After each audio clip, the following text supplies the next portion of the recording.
नमस्ते मेरे प्यारे दोस्तों, आज मैं आपको सुनाऊंगी पंचतंत्र की कहानी मस्तक पर चक्र। दोस्तों, एक नगर में 4 ब्राह्मण पुत्र रहते थे। चारों में गहरी मैत्री थी। चारों ही निर्धन थे। निर्धनता को दूर करने के लिए चारों चिंतित थे। उन्होंने अनुभव कर लिया था कि अपने बंधु बांधवों में धनहीन जीवन व्यतीत करने की अपेक्षा शेर हाथियों से भरे कंटीले जंगल में रहना अच्छा है। निर्धन व्यक्ति को सब अनादर की दृष्टि से देखते हैं। बंधु बांधव भी उससे किनारा कर लेते हैं। अपने ही पुत्र पौत्र भी उससे मुख मोड़ लेते हैं। पत्नी भी उससे विरक्त हो जाती है। मनुष्यलोक में धन के बिना न यश संभव है, न सुख। धन हो तो काया भी वीर हो जाता है, कुरूप भी सुरूप कहलाता है और मूर्ख भी पंडित बन जाता है। ये सोचकर उन्होंने धन कमाने के लिए किसी दूसरे देश को जाने का निश्चय किया। अपने बंधु बांधवों को छोड़ा, अपनी जन्मभूमि से विदा ली और विदेश यात्रा के लिए चल पड़े। चलते चलते क्षिप्रा नदी के तट पर पहुंचे। वहां नदी के शीतल जल में स्नान करने के बाद महाकाल को प्रणाम किया। थोड़ी दूर आगे जाने पर उन्हें एक जटाजूधारी योगी दिखाई दिए। इन योगीराज का नाम भैरवानंद था। योगीराज इन चारों नौजवान ब्राह्मण पुत्रों को अपने आश्रम में ले गए और उनसे प्रवास का प्रयोजन पूछा। चारों ने कहा, हम अर्थ सिद्धि के लिए यात्री बने हैं। धनोपार्जन ही हमारा लक्ष्य है।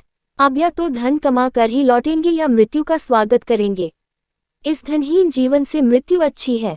योगीराज ने उनके निश्चय की परीक्षा के लिए जब ये कहा कि धनवान बनना तो दैव के अधीन है, तब उन्होंने उत्तर दिया, ये सच है कि भाग्य ही पुरुष को धनी बनाता है, किंतु साहसिक पुरुष भी अवसर का लाभ उठाकर अपने भाग्य को बदल लेते हैं। पुरुष का पौरुष कभी कभी दैव से भी अधिक बलवान हो जाता है। इसलिए आप हमें भाग्य का नाम लेकर निरुत्साहित न करें।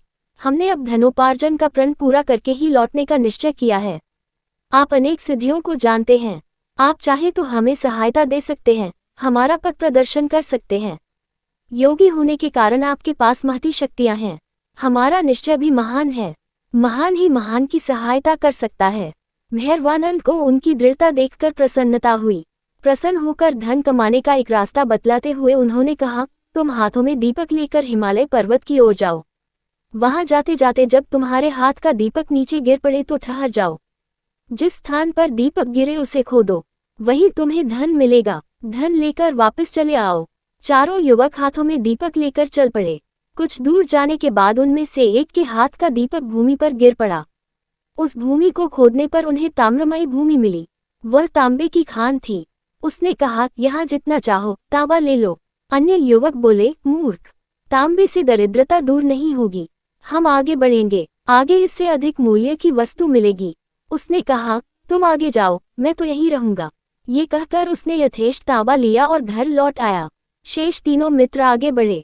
कुछ दूर आगे जाने के बाद उनमें से एक के हाथ का दीपक जमीन पर गिर पड़ा।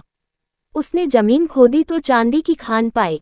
प्रसन्न होकर वह बोला, यहाँ जितनी चाहो चांदी ले लो, आगे मत जाओ। शेष 2 मित्र बोले, पीछे तांबे की खान मिली थी, यहाँ चांदी की खान मिली है, निश्चय ही आगे सोने की खान मिलेगी, इसलिए हम तो आगे ही बढ़ेंगे। ये कहकर दोनों मित्र आगे बढ़ गए। उन 2 में से एक के हाथ से फिर दीपक गिर गया। खोदने पर उसे सोने की खान मिल गई। उसने कहा, यहाँ जितना चाहो सोना ले लो, हमारी दरिद्रता का अंत हो जाएगा। सोने से उत्तम कौन सी चीज है। आओ, सोने की खान से यथेष्ट सोना खोद ले और घर ले चलें। उसके मित्र ने उत्तर दिया, मूर्ख, पहले तांबा मिला था, फिर चांदी मिली, अब सोना मिला है, निश्चय ही आगे रत्नों की खान होगी। सोने की खान छोड़ दे और आगे चल। किंतु वह न माना। उसने कहा, मैं तो सोना लेकर ही घर चला जाऊंगा, तूने आगे जाना है तो जा। अब वह चौथा युवक एकाकी आगे बढ़ा। रास्ता बड़ा विकट था, कांटों से उसका पैर छलनी हो गया। बर्फीले रास्तों पर चलते चलते शरीर जीर्ण शीर्ण हो गया, किंतु वह आगे ही आगे बढ़ता गया। बहुत दूर जाने के बाद उसे एक मनुष्य मिला, जिसका सारा शरीर खून से लथपथ था और जिसके मस्तक पर चक्र घूम रहा था। उसके पास जाकर चौथा युवक बोला, तुम कौन हो? तुम्हारे मस्तक पर चक्र क्यों घूम रहा है? यहाँ कहीं जलाशय है तो बतलाओ, मुझे प्यास लगी है। ये कहते ही उसके मस्तक का चक्र उतरकर ब्राह्मण युवक के मस्तक पर लग गया। युवक के आश्चर्य की सीमा न रही। उसने कष्ट से कराहते हुए पूछा, यह क्या हुआ? ये चक्र तुम्हारे मस्तक से छूटकर मेरे मस्तक पर क्यों लग गया? अजनबी मनुष्य ने उत्तर दिया, मेरे मस्तक पर भी यह इसी तरह अचानक लग गया था। अब ये तुम्हारे मस्तक से तभी उतरेगा जब कोई व्यक्ति धन के लोभ में घूमता हुआ यहाँ तक पहुँचेगा और तुमसे बात करेगा। युवक ने पूछा, ये कब होगा? अजनबी, अब कौन राजा राज्य कर रहा है? युवक, वीणा वत्सराज। अजनबी, मुझे काल का ज्ञान नहीं। मैं राजा राम के राज्य में दरिद्र हुआ था और सिद्धि का दीपक लेकर यहाँ तक पहुँचा था। मैंने भी एक और मनुष्य से यही प्रश्न किए थे जो तुमने मुझसे किए हैं। युवक, किंतु इतने समय में तुम्हें भोजन व जल कैसे मिलता रहा? अजनबी, ये चक्र धन के अति लोभी पुरुषों के लिए बना है। इस चक्र के मस्तक पर लगने के बाद मनुष्य को भूख, प्यास, नींद, जरा, मरण आदि नहीं सताते। केवल चक्र घूमने का कष्ट ही सताता रहता है। वह व्यक्ति अनंत काल तक कष्ट भोगता है।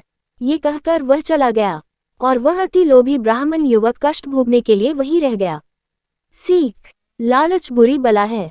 धन्यवाद दोस्तों। वीडियो को लाइक करें और अपनी राय कमेंट बॉक्स में ज़रूर दें और हाँ, चैनल को सब्सक्राइब भी कर लें ताकि आपको हमारे सारे अपडेट्स मिलते रहें।